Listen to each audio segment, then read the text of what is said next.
Muy buenas tardes, amigos, les habla el pastor Salomón de la Cruz, les mando saludos desde Cozumel. Este próximo 1 de julio, nuestro país completo va a estar en una de sus decisiones más importantes, la elección de su presidente, como también diferentes alcaldías en los municipios respectivos. Creo que es muy importante para todos nosotros poder, como cristianos sobre todo, que nos ayuden a participar en estas próximas elecciones, sabiendo de que nuestro Dios es un Dios que se interesa en el bienestar de los países, de las ciudades, como lo dice Lucas capítulo 1 versículo 52, donde él dice que él es el que pone, también en el libro de Daniel, es el que pone y el que quita reyes, y él es el que, según Lucas capítulo 1 versículo 52, que declara de la siguiente manera: el Señor quitó de los tronos a los poderosos y exaltó a los humildes. Qué interesante saber que Dios está al pendiente de su pueblo, pero incluso ha utilizado a siervos de Dios, a hombres de Dios, mujeres de Dios incluso, para fomentar impacto en su sociedad, como vemos el caso de Moisés, el caso de su hermana María, que era un líder que estaba al frente, el caso de Débora, que es renombrable, el caso de Amós como profeta, quien denunciaba las injusticias de los gobernantes, el caso de Esther. Por cierto, el caso de Esther me llama mucho la atención porque su tío Amán lo envía para que esté en el palacio y ocupe el lugar, incluso hasta antes de lo que ella había planeado, y le dijo: porque respiro y liberación vendrán de otro lugar para los judíos, si tú no te mueves, pero tal vez para esa hora ya tú y tu familia habrán estado muertos. A veces nosotros somos invitados para actuar en el cambio. Daniel es un personaje importante, incluso hasta otros personajes que Dios usa, que no son de la fe bíblica, como el caso de Ciro, pero que Dios los pone precisamente para influenciar, para impactar. Me llama mucho la atención que como cristianos generalmente tratamos de votar por otro cristiano, aunque no siempre es lo más conveniente. A veces es mucho mejor un candidato no cristiano en ese sentido, si no tiene los proyectos, si no está formado en el modelo del Señor. Interesante. Miren, los cristianos debemos entender el papel que tiene el poder político y obrar para reducir todo tipo de anarquía que en nuestras sociedades se puedan dar. El realismo cristiano reconoce que en ocasiones hay que actuar de un modo a veces costoso, ¿sí?, para resistir la expansión de esos gobiernos que son totalitarios, que oprimen, que no permiten al pueblo, o sea, que procuran injusticias, y nosotros a veces tenemos que actuar incluso en contra de eso, de todo tipo de gobierno totalitario, incluso las tiranías.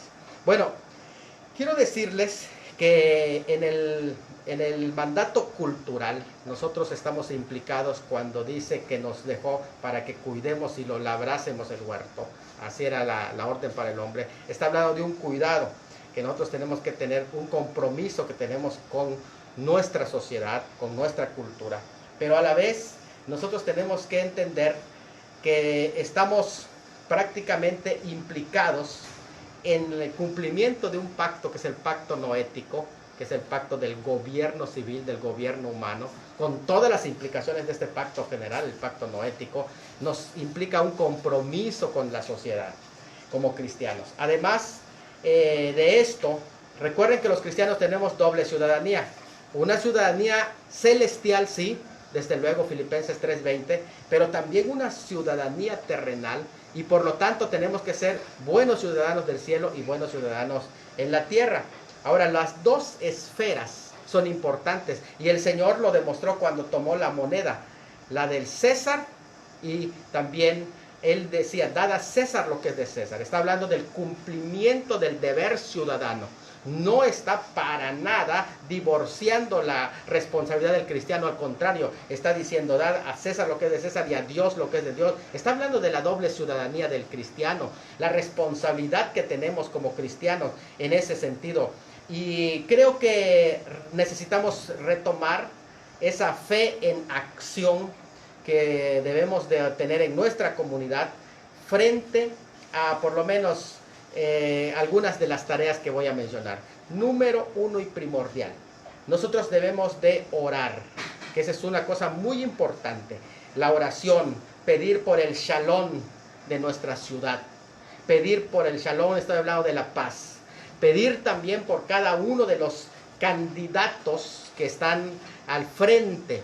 ¿Por qué no? Porque son seres humanos, porque tienen sus fallas, porque se equivocan, porque en alguna forma con algunos coincidimos, no con todos, pero en algunos coincidimos un poco más, en otros coincidimos un poco menos. Pero orar en aquellas partes donde coincidimos con ellos y poder sumar, incluso dejar ideas para que podamos nosotros apoyar precisamente a las personas que están en ese frente.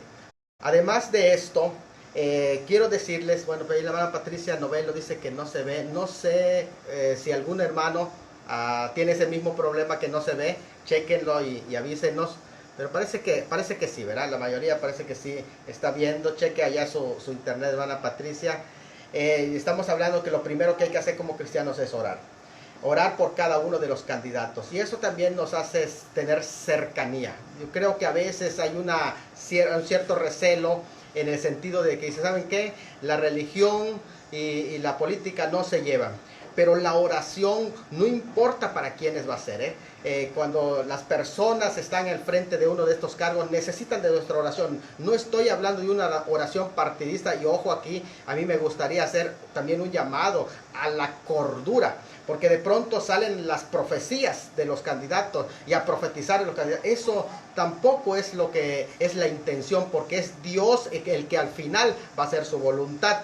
No caigamos en esos juegos tampoco, porque Dios es el que quita y el que pone. Lo que sí podemos hacer es orar por ellos para que sean dirigidos, para que tengan sabiduría, para que sus propuestas no se olviden de que son humanos y que necesitan incluir también a Dios. La importancia de la fe dentro de su proyecto, porque si ellos sacan la fe, porque aunque México, por ejemplo, es un país laico, no es un país ateo, eso lo volvemos a recalcar, podemos nosotros entender que cuando la fe está presente, muchas de los obstáculos de la sociedad pueden ser vencidos. Lo segundo que hay que hacer es conocer los proyectos que ellos tienen como personas, como candidatos, incluso hasta como partidos en algunas cosas.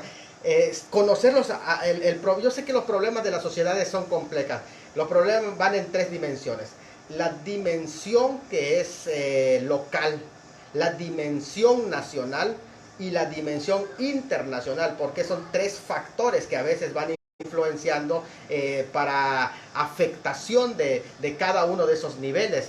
Desde la dimensión individual, nacional, hasta la internacional. Nosotros tenemos que conocer cómo se van conformando estos tejidos y de los problemas, cómo vienen de los problemas internacionales con las instituciones externas al país que quieren infiltrarse para controlar las políticas nacionales, como son los temas que a nivel internacional las comunidades externas que se van por las ideologías, como la ideología de género y otros que quieren influenciar. Nosotros tenemos que conocer cómo está todo ese sistema y poder ayudar en sus proyectos a estas personas, escucharlas y decir, ¿sabes qué? Nosotros como iglesia concordamos aquí, aquí no concordamos, y que ellos sepan, tener un conocimiento completo. Nuestro deber es entenderlos a fondo. Dice la palabra del Señor en Proverbios 11:14, y esto es importante que lo sepan estos personajes. Proverbios 11:14 dice de esta manera, mas donde no hay gobierno sabio, caerá el pueblo, mas en la multitud de consejeros hay seguridad. ¿Qué es lo que está pasando cuando los gobiernos no escuchan a los consejeros? Y cuando hablamos de los consejeros estamos hablando de siervos de Dios con una sabiduría que pueden guiar, que pueden orientar, que pueden dar un punto de vista, pero cuando hay una cerrazón, cuando se cierra Ya la hermana Patricia está viendo, gracias hermana por avisarnos. Cuando el gobierno se cierra a esa falta de consejería, entonces empieza una decadencia también dentro de la sociedad. ¿Por qué? Los siervos de Dios, los consejeros, son figuras morales y espirituales que ayudan a levantar la comunidad en general. Además de esto, nosotros como cristianos necesitamos ir donde están esos candidatos, escucharlos, analizarlos, orar por ellos y pedir discernimiento espiritual. ¿Por qué razón?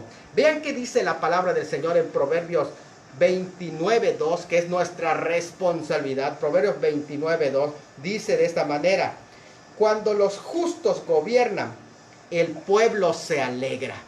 Es importante nosotros entender eso. Cuando los justos gobiernan, el pueblo se alegra, mas cuando gobierna el impío, el pueblo gime. Este proverbio es muy importante, Proverbios 29:2, porque nos está diciendo que cuando los a cargo del gobierno está precisamente un justo. Cuando hablamos de un justo, estamos hablando de aquel que practica la equidad, la legalidad, porque a veces también el tema de la legalidad a veces no se lleva mucho con el tema de la justicia, porque a veces hay un choque, pero es importante que nosotros entendamos este principio. Ahora, la política madura, nosotros debemos de tomarla, y como cristianos tenemos que avanzar en este sentido. ¿Por qué? Porque la política madura trae beneficio, pero ¿qué pasa con la política partidista? Pero ¿qué pasa cuando empieza la sociedad a caer en una falta de crecimiento? ¿Por qué digo una falta de crecimiento? Porque de pronto cuando tú emites un juicio a un proyecto o a una cuestión de política, de pronto empiezan a surgir dentro de la misma sociedad una cuestión en el que se dice, no, ¿sabes qué? Tú eres y te etiquetan de sectarista o de político. Entonces es importante que nosotros entendamos, hay que hacer una participación política. ¿Por qué? Porque el término político en realidad, aunque algunos ya lo ven como algo malo, no es necesariamente algo malo, porque el término polis, ciudad, tica, cuidado, o sea, estamos en el buen cuidado de nuestra ciudad, y allí los cristianos tenemos un deber, tenemos una responsabilidad, no tiranizar, no sabes qué, tú eres chayotero porque ya estás hablando mal de este partido, eres chayotero porque no, tenemos que llegar en un nivel de política en nuestro país en el que aprendamos a escuchar a los demás. Tú como partidista no tienes toda la verdad, necesitas escuchar también. A lo mejor en el otro partido tienen una propuesta buena y puedes tomarla, o a lo mejor algún miembro de la sociedad. Entonces es importante esto, el ejercicio, el análisis y la reflexión política es necesaria. No tiranizarnos, saber que hay pluralidad y crecer. Necesitamos en nuestro país crecer en la madurez de toda esta temática. Además, al final, el que llegue a gobernar tiene que gobernar para todos, no solamente por los que votaron por él. Eso es algo muy importante que tienes que saber. Cuando eres electo, fuiste electo por la voluntad de Dios, y aunque yo no haya votado por ti, por así decir, tú tienes que gobernar también para mí, porque tú eres el gobierno para todos al final, porque el ejercicio del voto fue previo, pero ahora que tú eres una autoridad, tienes que ser imparcial y gobernar para todos. Ahora, otro tema que a nosotros nos interesa como cristianos, y tienes que saberlo también, que es la corrupción. Debemos frenar a los políticos que se sirven, incluso hasta en el caso sirven de las iglesias, que usan a la iglesia para sus fines nada más, pero que también hay iglesias, y eso hay que decirlo, que se sirven de los políticos. Entonces tenemos que sanar todas esas cuestiones. Ahora, el ejemplo práctico de nuestra fe se va a manifestar en que nosotros se van a ver nuestras obras, nuestra fe se va a concretizar en obras claras. Estamos entendiendo que las obras son más poderosas que las palabras, demuestran nuestra fe, porque la fe sin obras es muerta. Entonces tenemos que mostrar a las personas un adelanto de ese reino que viene del gobierno de Dios. ¿A través de qué? Dos cosas: el servicio social y la acción social. El servicio social lo que hace es que ataca los efectos de los problemas sociales, por ejemplo, la pobreza, por ejemplo, otro efecto de los problemas sociales, estamos entendiendo como las adicciones, como la desintegración familiar, como otros temas que ahí están afectando problemas sociales. Sin embargo, también trabajamos en la acción social. La acción social ataca las causas de esos efectos sociales y eso va en la estructura política. O sea, no podemos ausentarnos tampoco de eso. Y si Dios quiere que estés allá, que hagas la diferencia para atacar en una acción social, no solamente en un servicio social que lo hacemos las iglesias, pero cuando hablamos de acción social, estamos hablando de presencia y atacar en las estructuras de gobierno aquello que no es correcto. Entonces es importante también, son dos cosas, servicio social y acción social. La acción grupal comunitaria de la iglesia es la acción colectiva que es todavía más poderosa que la individual. Entonces tenemos que organizarnos incluso y poder hacer en forma masiva nuestra ayuda y presentar, ¿verdad? Entonces como iglesia necesitamos presencia. La política en ese sentido, la organización de actividades cívicas, sí. Los escritos dirigidos a los gobiernos si es necesario para presentar nuestro proyecto, nuestras necesidades. ¿Por qué no la presión que a veces se ejerce para que no se aprueben ciertas leyes que no están de acuerdo a los principios generales de la Biblia? La contribución a una causa política también, ¿por qué no? Incluso la candidatura, nosotros podemos ver con quienes coincidimos más y poder darles ese apoyo en oración, pero también en nuestro voto. Claro que sí, en ese sentido, los problemas morales tenemos nosotros que atacarlos a través de muchas veces los medios políticos. Así que, así como lo hicieron los profetas judíos, así como lo hicieron Amós, así como lo hicieron Isaías, de esa misma manera, ellos dieron una voz a la angustia que sentía Dios al ver a su pueblo lastimado. Dios te bendiga, Pastor Miguel, amigo Miguel, bendiciones también. Te mando un abrazo, Pastor. Yo sé que también tú estás al pendiente de todo este proceso que está nuestro pueblo, México, pasando, ¿verdad? Te mando un abrazo. Y bueno, pues estamos ya aterrizando con este tema, que los cristianos debemos admitir que el amor al prójimo debe incluir incluso la oposición a todo aquello que lo está oprimiendo estructuralmente, las políticas opresoras, y vamos a hacer presencia. Como iglesia tenemos un arma poderosa, se llama la oración, y vamos a tomarla, y vamos a ocupar nuestro lugar, y también vamos a participar. Y vamos a hacer la diferencia. Los cristianos, déjeme decirte, no somos parte del problema, al contrario, somos parte de la solución a estos problemas morales de la familia, los problemas de los colectivos, los problemas en los hospitales, las escuelas, los bancos y aún los gobiernos. Ahí nosotros como iglesia tenemos participación. Cuando nosotros oramos, venga a nosotros tu reino y hágase tu voluntad como en el cielo, también en la tierra. Nosotros creemos esa oración cuando lo ponemos en práctica. ¿Y por qué nosotros tenemos que llorar como niños lo que no podemos defender como hombres adultos? Esa es importante, nuestra responsabilidad política y social. Que Dios los bendiga. Un abrazo del Pastor Salomón desde Cozumel, Quintana Roo, México.